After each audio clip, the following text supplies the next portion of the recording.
Math 8, Unit 5 Functions, Lesson 2, Part 2, Introduction to Function Notation.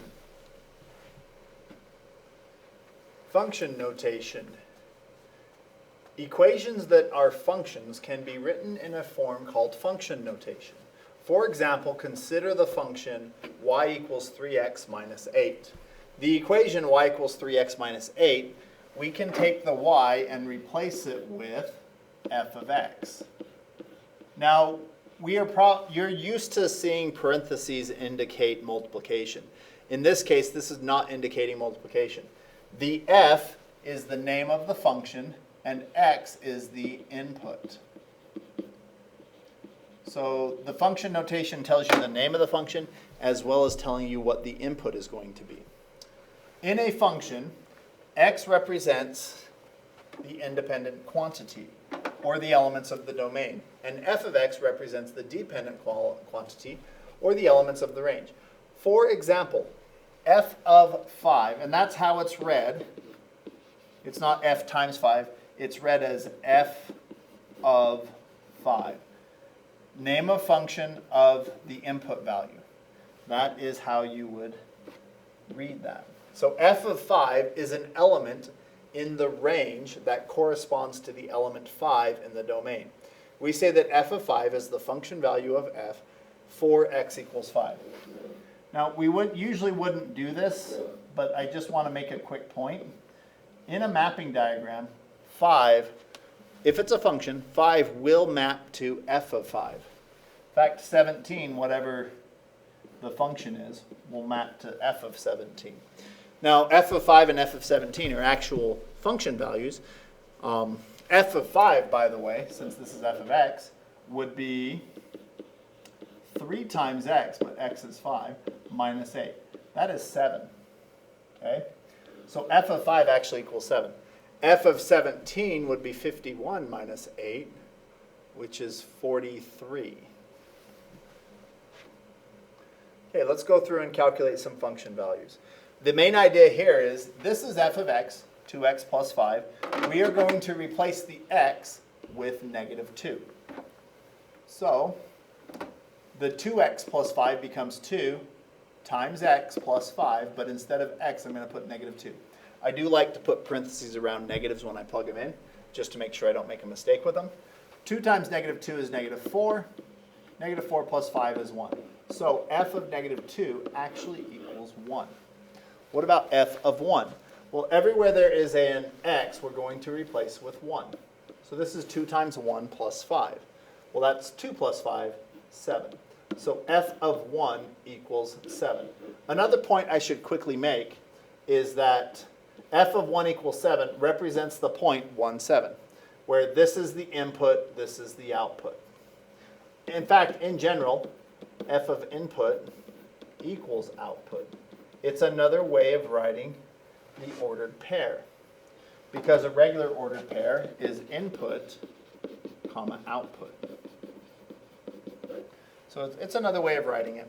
Let's take a look at this situation function. The function h of t equals negative 16t squared plus 68t plus 2 represents the height h of t of a football in feet at t seconds after it is kicked. Find each value. We're just going to find this one value. By the way, before we do find it, this actually means height at 4 seconds, because it's h of 4. That 4 tells us what time, and it's just right there in the thing itself. So negative 16 times 4 squared plus 68 times 4 plus 2. And that simplifies down to 18. What this means, at 4 seconds after the football was kicked, it is 18 feet off the ground. Now, I've got a graph of this over here. It actually is a parabola. That's something we're going to study in 10th grade. But you can see at 4 seconds, it's right there at 18. This will come up in later lessons in the unit, but there is a limit here. Since the function represents the height of the ball after it was kicked, negative values do not work in this function because the function is for after the ball was kicked. Also, over here, after about 4.28 seconds, the ball has hit the ground and the function no longer applies. So the domain of this function is actually values, time between 0 seconds and 4.28 seconds when the ball hits the ground. Okay, find the value of f of 2 if f of x is 4x minus 5. Well, f of 2 is just going to be replacing x with 2. So this is 4 times 2 minus 5. That is 8 minus 5, which is 3. Next example. Find g of negative 1 if g of x is x squared plus 1. Well, everywhere there is an x, I'm going to replace with negative 1. When I plug in negatives, I like to put parentheses around them so I don't mess it up. Negative 1 squared means negative 1 times negative 1. That's positive 1. So g of negative 1 ends up equaling 2. 1 plus 1, it's 2. Okay, next example.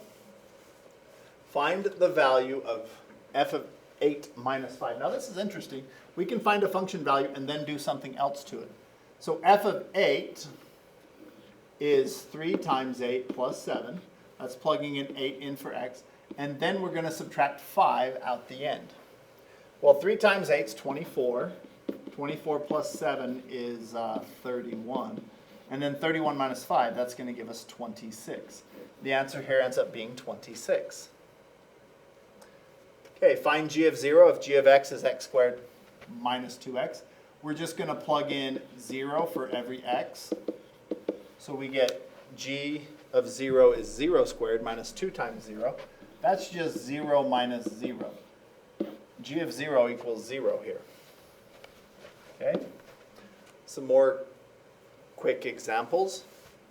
A of x equals 2x. B of x is x plus 4. C of x is 3x plus 3.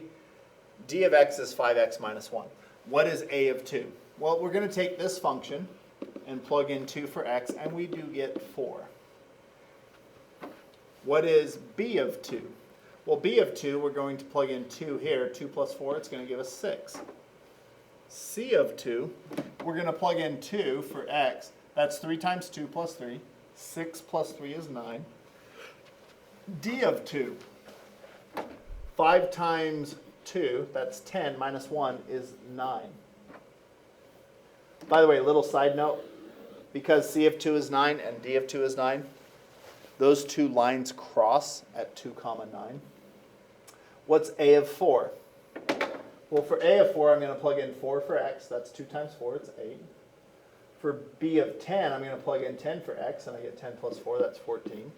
C of 9, I'm going to plug in 9 for x, that's 3 times 9, which is 27, plus 3 is 30. And for D of 0, I'm going to plug in 0 for x. 5 times 0 is 0, minus 1 is negative 1. So we're just plugging the numbers into the appropriate function. Okay, just a couple more examples here. A of 11, that's 2 times 11, that's going to be 22. B of negative 11, negative 11 plus 4, well that's negative 7. C of minus 1, plugging in minus 1. 3 times minus 1 is minus 3, negative 3. Negative 3 plus 3 is 0. And then 5 times 5, so D of 5, is 25, minus 1 is 24. So D of 5 is 24. Let's just preview the assignment real quick. Number 1, you're just saying yes or no whether it's a function. Number 2, you're calculating some function values. So f of x is 3x plus 2, and g of x is x squared minus x, and you just plug in the value for x and evaluate. Number 3, I've given you a table. You need to come up with a mapping, the equation, and the graph. This is a linear function, so the equation, you just need slope and intercept, and you can write the equation. Number 4, you're going to solve by graphing. You just need to solve those two equations for y so you can graph them, and then see where they cross. Number 5, you're going to write the equation that goes through a point with a slope, like we did in Unit 4. Number 6, you need to find the slope. Change in output over change in input, or change in y over change in x. Number 7, you're going to create two functions, f of x and h of x. So when you take f of 1 and add h of 1, you get 5. There are an infinite number of correct answers for this one. Of course, there's an infinite number of wrong answers as well. Number 8, determine whether each equation represents a function. All 6 equations are graphed at the right in no particular order. So if you look at the graphs, you can see some of them aren't functions. You need to come up with a way to be able to match them up for the ones you're not sure about. But as far as equations go, if it's a y equals mx plus b, you know it's a function.